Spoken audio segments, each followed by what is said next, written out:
તો લાસ્ટમાં વિદ્યાર્થી મિત્રો આપણે શ્વસનની એમાં જારક શ્વસનની આખી પ્રક્રિયા પૂર્ણ કરી.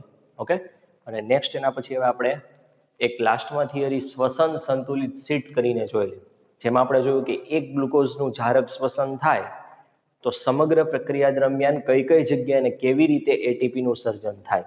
ઓકે, અને આપણે એ પણ કીધું હતું, આપણે એમ કીધું હતું કે એક ગ્લુકોઝનું શ્વસન થાય તો આપણે ગણ્યા તો આપણને 38 એટીપી પ્રાપ્ત થતા હતા. પણ આપણે કીધું કે શરીરમાં વાસ્તવિક રીતે આવી રીતના લાઇનમાં ક્રિયા થતી એવું જરૂરી નથી. ઓકે, કેટલાક ઘટકો બહાર નીકળતા હોય, કેટલાક ઘટકો અંદર આવતા હોય, પ્લસ શ્વસનમાં ગ્લુકોઝ જ વપરાણો હોય એવું પણ કાંઈ ફિક્સ હોય નહીં. ઓકે, તો આવી કેટલીક બાબતો આપણે જોઈ.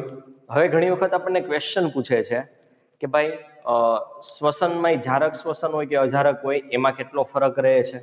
ઓકે, પ્લસ એક આ ક્વેશ્ચન સટલ ક્રિયાવિધિ આપણે ભણવાની છે. ઓકે, હવે એક ડાઉટ આમ તમને થવો જોઈએ કે ભાઈ આપણે જે ETS દ્વારા એટીપી બનાવ્યા, બરાબર, કે જેમાં NADH2 અને FADH2 માં રહેલા એટીપીને આપણે સમાવેશ કરીએ અને ETS ના એટીપી કહેવાય.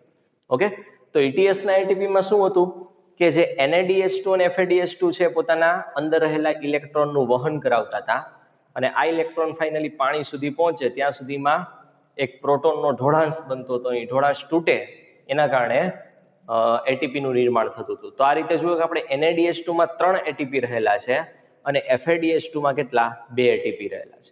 હવે આ પ્રક્રિયા છે એ થવાની છે કણાભસૂત્રની અંતઃપટલમાં ગોઠવાયેલા એકમો દ્વારા.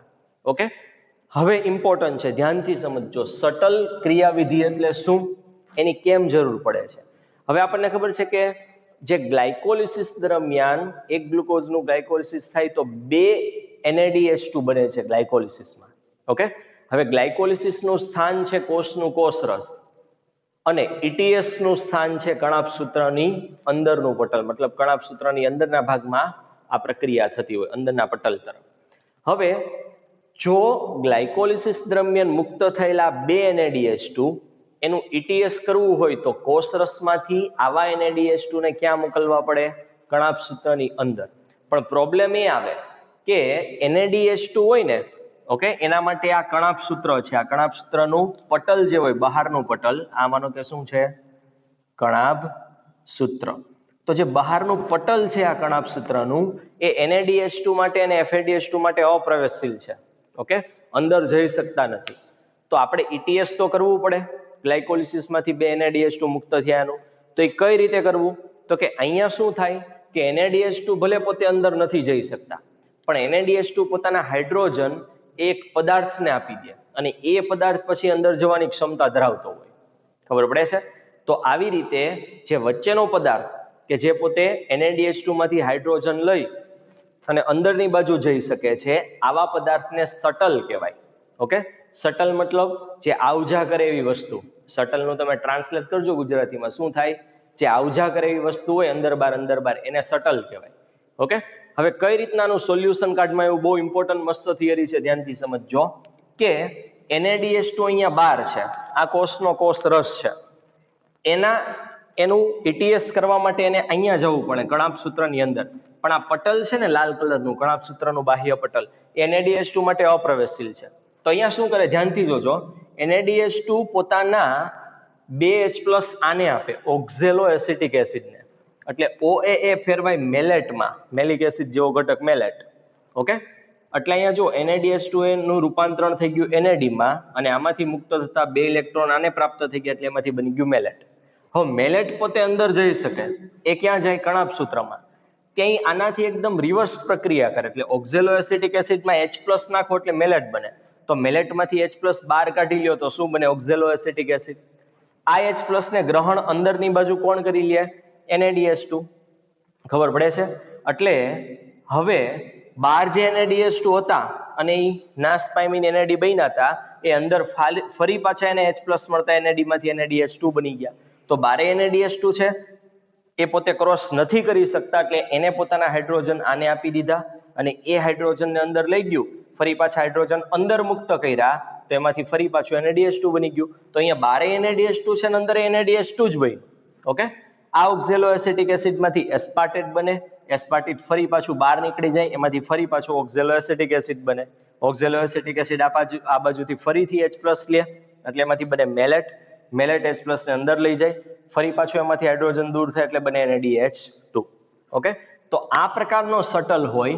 આમાં એટીપી ની કેલ્ક્યુલેશનમાં કાંઈ ફરક નથી પડતો. આપણે જે 38 ગણ્યા તે 38 ના 38 જ થાય. કઈ રીતે? ધ્યાન આપજો કે ગ્લાયકોલિસિસમાં 2 એટીપી ચોખ્ખા હતા.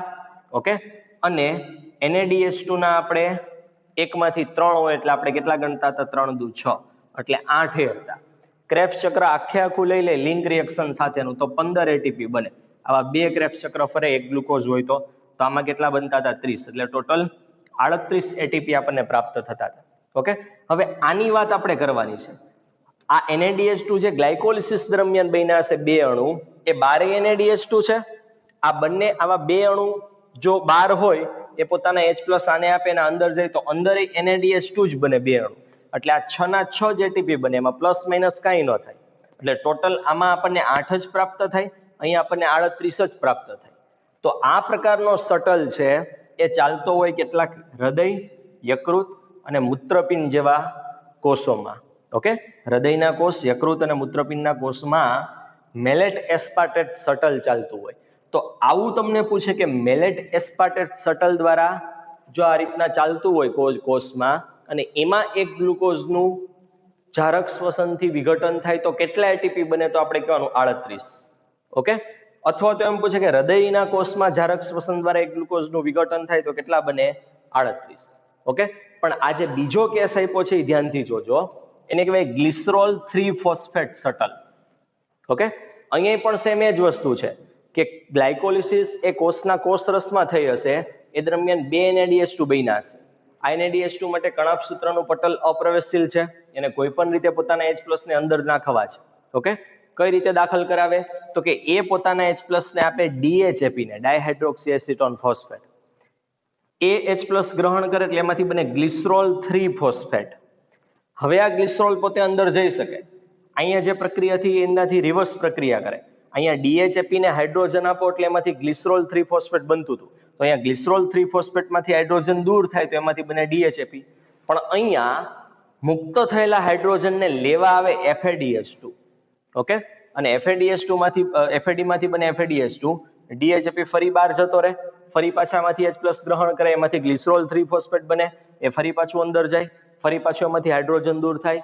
પણ ફરક એટલો છે કે અહીંયા 12 NADH2 એ હાઇડ્રોજન આપ્યા છે અને અંદર લેવા એવું છે FADH2. તો અંદર આમાં 12 2 NADH2 ના અણુ હોય તો અહીંયા અંદર 2 FADH2 ના અણુ બને. અને જો FADH2 ના અણુનું ETS થાય, અંદર જે ગયું છે એનું ETS થાય, અંદર જો FADH2 બન્યા છે એનું ETS થાય તો એક એટીપી ઓછો મળે. ઓકે, તો આવો શટલ જ્યાં ચાલતો હશે એમાં એટીપી થોડાક ઓછા મળશે. કઈ રીતના ગણતરી કરાવું? ધ્યાનથી સાંભળો કે ગ્લાયકોલિસિસ હોય. ઓકે, તો ગ્લાયકોલિસિસમાં 2 એટીપી તો બેઠા મળે, પ્લસ 2 મુક્ત થાય NADH2. હવે એક NADH2 માં 3 એટીપી છુપાયેલા છે આવું આપણે કહેતા હતા. પણ હવે આ NADH2 નું ETS કરવું હોય તો એને કણાભ સૂત્રમાં અંદર મોકલવા પડે. હવે એમાં જો આવો પથ ચાલતો હોય, ગ્લિસરોલ 3-ફોસ્ફેટ શટલ ચાલતું હોય તો બહાર રહેલા 2 NADH2 પોતાના H+ અંદર આપે તો અંદર 2 FADH2 બને. હવે FADH2 નું ETS થાય 2 FADH2 નું, તો આપણને ખબર છે કે 2 NADH2 માંથી બન્યા 2 FADH2 અંદર ગયા તો, અને એક FADH2 માં 2 એટીપી રહેલા છે તો અહીંયા તમને ખાલી 4 એટીપી જ પ્રાપ્ત થાય. ઓકે, તો ગ્લાયકોલિસિસના 2 અને 4 એટલે કેટલા? 6 એટીપી પ્રાપ્ત થયા. ક્રેબ્સ ચક્ર લિંક રિએક્શન સાથે ફેરવો તો એક ક્રેબ્સ ચક્રમાં 15, એવા 2 ક્રેબ્સ ચક્ર ફરે તો 30 એટીપી એમાં ઉત્પન્ન થયા. તો અહીંયા ટોટલ મળ્યા 36 એટીપી. તો હવે તમને એવો પ્રશ્ન પૂછે, આવું શટલ ચાલતું હોય આવા 2 કોષમાં, ખાસ કરીને ચેતાકોષ અને સ્નાયુકોષમાં, તો તમને એવો પ્રશ્ન પૂછે કે મનુષ્યના ચેતાકોષમાં જો એક ગ્લુકોઝનું જારક શ્વસન થાય તો કેટલા એટીપી બને? તો ત્યાં જવાબ 38 નહીં લખવાનો, કેટલો લખવાનો? 36 જવાબ લખવાનો. ક્લિયર? પ્લસ આવું શટલ આદિકોષ કેન્દ્રીય કોષ કોઈ હોય તો એની અંદર તો કણાભ સૂત્ર અંગિકા જ ન હોય. આદિકોષ કેન્દ્રીય કોષ વિશે આપણે ભણી ગયા. ઓકે, બેક્ટેરિયાના કોષ છે તો એમાં કણાભ સૂત્ર અંગિકા જ ન હોય તો એમાં શટલ જેવું કઈ જોવા મળે છે, અને એમાં 38 એટીપી બેઠા મળે. ક્લિયર? તો એક નાની અમથી શટલ ક્રિયાવિધિ હતી. નેક્સ્ટ આપણે એક બે બાબત બીજી જોવાની છે. ઓકે, નેક્સ્ટ વિદ્યાર્થી મિત્રો, એના પછી આપણે એક નાની અમથી થિયરી જોવાની છે, શ્વસન અવરોધકો. મતલબ એવા કોઈ કેમિકલ કે પદાર્થ કે જે શ્વસનની પ્રક્રિયાને શું કરે, અવરોધે. તો આમ જો તો ટેક્સ્ટબુકમાં નથી આપ્યું, પણ ઘણી વખત પૂછાય છે અમુક આમાંથી, તો આપણે બહુ હાઈ લેવલનું પેપર હોય તો પૂછાય. બરાબર, તો કેટલાક આપણે અવરોધકો જોવાના છે. એનો પહેલો અવરોધક છે બાર્બિટ્યુરેટ અથવા તો રેટિનોન. ઓકે, બાર્બિટ્યુરેટ એક પ્રકારનું ઔષધીય પદાર્થ તરીકે કામ કરી શકે. ઓકે, અને બીજું છે રેટિનોન. તો આ શું કરે છે, તો કે આ કોમ્પ્લેક્સ 1 જે હોય છે, કોમ્પ્લેક્સ 1 યાદ છે કે જે NaDH2 માંથી ઇલેક્ટ્રોનને ગ્રહણ કરે.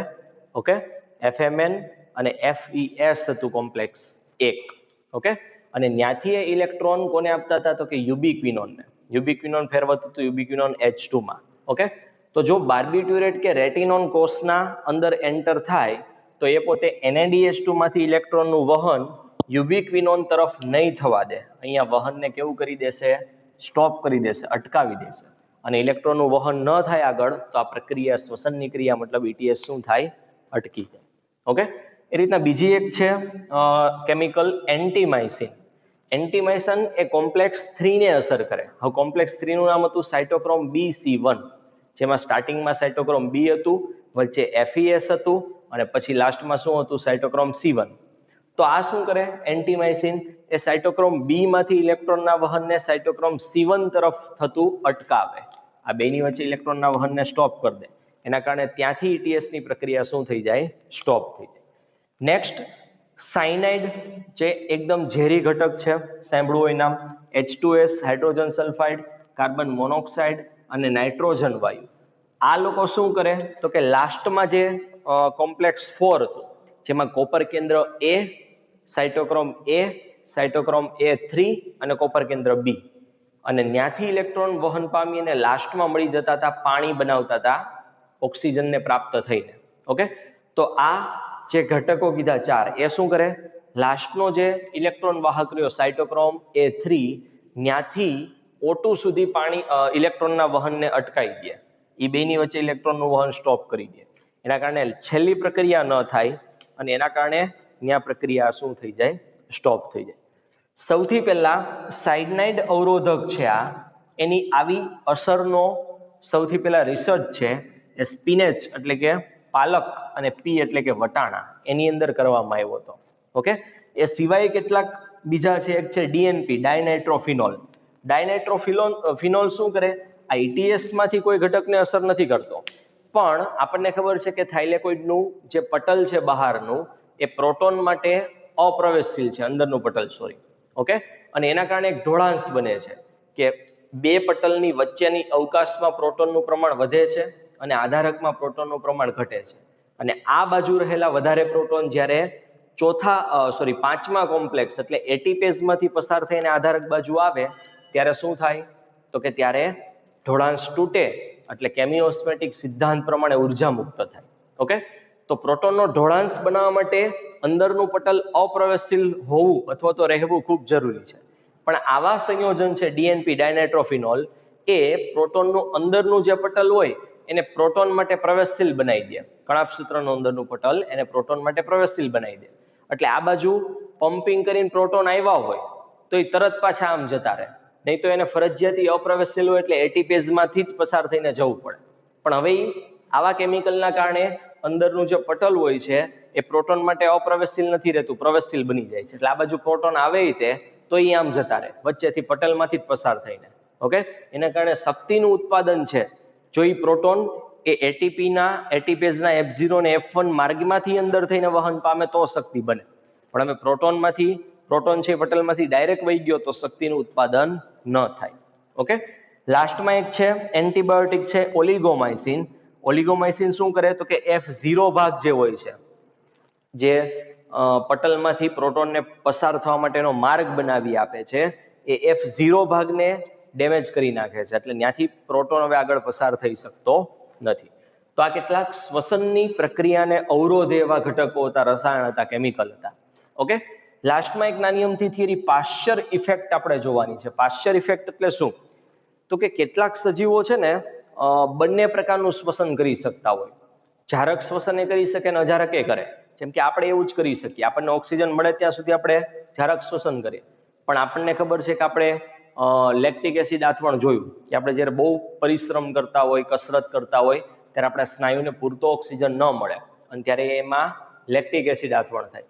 એવું ઘણી વખત કેવું થાય કે બેક્ટેરિયાને સપોઝ બેક્ટેરિયા અથવા તો બીજા આવા સજીવોને 38 એટીપી બનાવવા છે, તો 38 એટીપી બનાવવા માટે જો અજારક શ્વસન થાય તો એને 19 ગ્લુકોઝ વાપરવા પડે અને જારક શ્વસન થાય તો એને માત્ર 1 ગ્લુકોઝમાં 38 એટીપી પ્રાપ્ત થઈ જાય.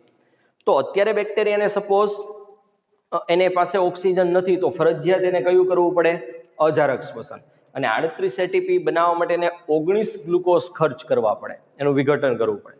પણ જેવો એને ઓક્સિજન પ્રાપ્ત થાય એટલે તરત અજારક શ્વસન કરતા તેમાંથી શિફ્ટ થઈને જારક શ્વસન કરવા માંડે, એટલે ઓછા ગ્લુકોઝમાં એને 38 એટીપી પ્રાપ્ત થઈ જાય.